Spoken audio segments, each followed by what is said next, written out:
Agents, hey, Luis Moreno here with Think Medicare, Think ACA.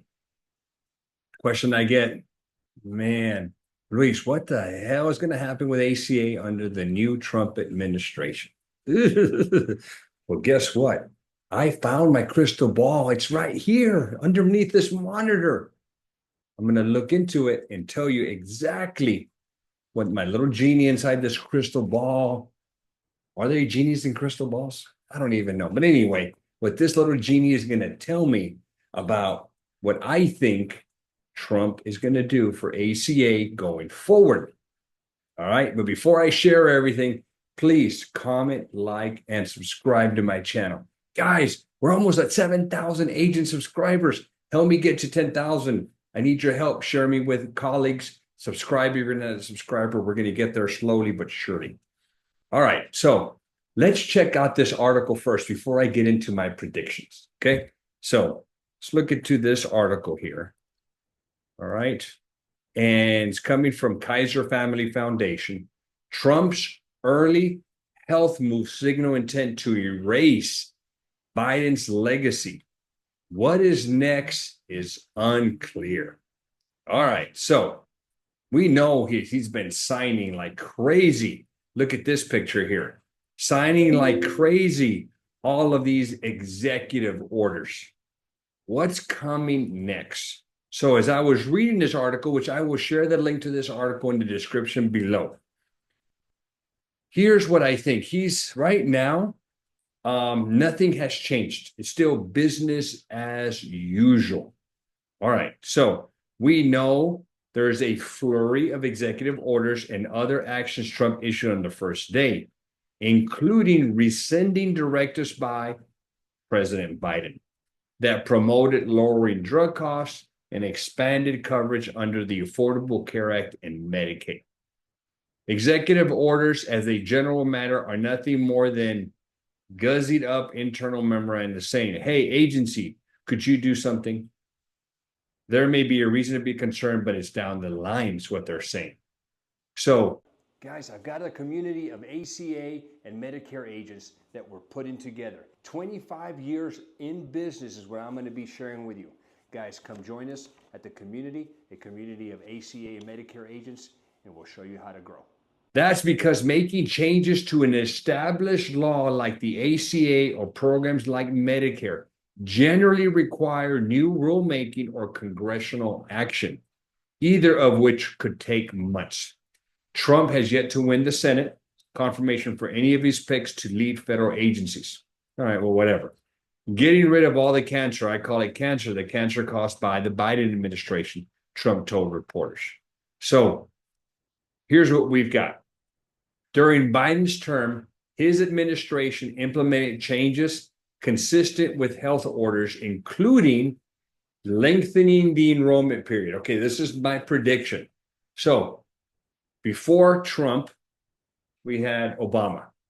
Okay, we had a 2.5 month enrollment season, if I'm correct, from November the 1st to January the 15th, 2.5 months. Trump came in with his platform of like, I'm going to destroy ACA, I'm going to get rid of it. And he couldn't. Why? Because they did not have an alternative. How do you take millions of people off something without giving them an option? He just wanted to dismantle it because he didn't like it. Dude, come up with a replacement. And they did not. So he dismantled it a little bit, but he didn't get rid of it. Okay. Well, we've got 24 million people now enrolled in the ACA exchanges, both federal and state-based exchanges. It'd be political suicide for him just to dismantle ACA and leave those 24 million people without coverage. Now, talk about the lengthening of this enrollment period, 2.5 months. Possibly, he shortens it. He did it during his administration where we had the 1.5 months. Okay. Then Biden came in and he lengthened it again. Well, Trump could come in and say, you know what? For next OEP, which would be at the end of at the end of 2025. This video is being sponsored by Agent CRM. Agent CRM is a CRM that I use for my agency for every line of business: auto, home, life, commercial, Medicare, and ACA. It should be the CRM that you use too. Click up here to get some more information. Instead of having 2.5 months, he goes to a month and a half from November the 1st to December the 15th. Does my crystal ball say that? I'm looking at my crystal ball. Possibly. Okay. My genie was like, yeah, I think so. Man, I don't know what this genie doesn't know anything. So maybe, okay. But is he going to get rid of it? No. Okay. Also, Biden increasing funds to help people enroll. I don't know. Probably there's whatever money went to help people enroll, whatever that was. I don't know what it was. Possibly it's going to go away. Supporting the Inflation Reduction Act, which boosted subsidies to help people buy coverage. All right, let's talk about this. All right, so when the American Rescue Plan, Inflation Reduction, I don't know, I get confused which is which. But what happened there, subsidies increased. What happened, there was two types of increases. Number one, people got more subsidies. Okay, it helped lower premiums. A lot more people got $0 health plans. Number one. Number two, more people got subsidies. They increased the income threshold, and instead of having a cliff, they made it where more people with higher incomes were able to get some subsidies. So they got more, and more people got it. What does my crystal genie say? My crystal genie just told me that possibly going future for 2026, this might go away. So what happens if it goes away? If it goes away, here's what I think is going to happen. Subsidies go down, which means rates are going to go up. We're going to have an exodus of people leaving the marketplace. There's still going to be a lot of people that need it, but we'll lose a lot of the healthy ones, a lot of the $0 premium paying people. All right, but they're going to have to get insurance somewhere. So maybe this is a great time to work on some alternative health options, which this year I'm going to do a lot of training, a lot of giving you agents options to help those people. All right. Now, let's see what else we got on here. That's about it. Now, check this out. I did talk to an individual who runs probably the largest FMO in the country for ACA, contracting organization, whatever. I asked him, dude, what do you foresee? When you talk to your other partners out there, your high-level colleagues, and you talk to the carriers and whatever, what do you guys think? I'm an agent like the rest of you guys. So we talked about the subsidies and that going away. But then what I didn't think about that he mentioned was like, look, they're probably going to put a rein. They're probably going to control special elections a lot more. I'm like, ooh, what are you talking about? Well, the low-income SEP is permanent. Maybe they get rid of it. I don't know how. But the low-income SEP is a monthly special election for people that fall within 100 to 150% of the income level. If your state expanded Medicaid, it's 138 to 150. You're like, what is this little chart? It's in my smart book. Go buy my smart book. It's in the description below. Okay.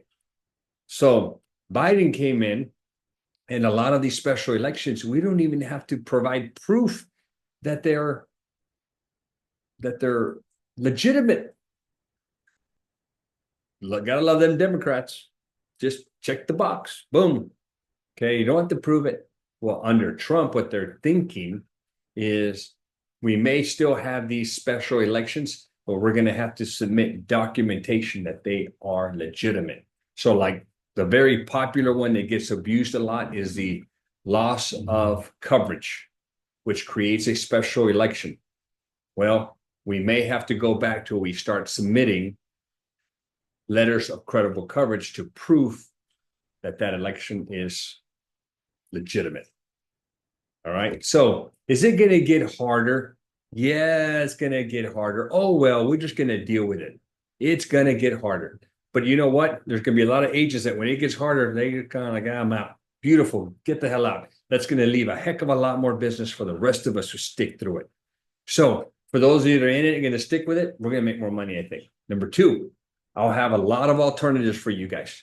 For a lot of you guys that where ACA maybe isn't the best product from, we're going to have some alternatives. And number three, this is super, super cool. Number three, here's what I'm going to have for you guys. Number three, I am going to have for you all. Okay, in addition to all that, and I lost my train of thought. How crazy. I looked at something here that was supposed to be on my desk. I don't know what the heck I did with it, but I go nuts sometimes. But I am going to have, God, now I really lost my train of thought. Where the heck was I? It happens a lot. So it happens when you get old. Okay. You want to know everything about ACA or Medicare? Click up here to get my ACA and Medicare smart books. I was talking about crazy how these things happen. All right. Maybe some of you older people, can relate. All right. So anyway, ACA is still going to be very, very good. It's a good business. Tons of people are in it. It's just one of those things. If you're in it, stick with it. If you're not in it, but you want to do it, guys, I am actively wanting to recruit agents. I've got about 800 plus. Come join me. I would love to help you out. So not only will I contract you, okay, because anybody can do that, but I will give you training. I have a 5-week course for ACA. I have a 9-week course for Medicare. You go through my training program, and after my training program, I have a platform where you can ask questions, and I and my other 800 plus agents will help you. Okay, so consider that. Okay, send me an email, Luis at 360insurancegroup.com, and I will get you started in the ACA marketplace. And then finally, guys, in the description down below is my email, but also I have my ACA 101. I'll take it back. Well, I do have my ACA 101 course. So if you're happy where you're at, stay where you're at, okay? But if you want to learn how to do ACA, we did about 1,800 new applications this year. I would love to train you, except I don't train you for free, so you got to go buy my course. Also, I have my smart books, ACA, Medicare, smart books. They're like reference manuals to help you write business. I got them both in English and Spanish. Agent CRM, it's a hell of a tool. Every agent should have a CRM. It helps you communicate with all of your contacts. If you use my link, which is down below, what will happen, guys, is you will get all of my ACA and Medicare workflows that I have created.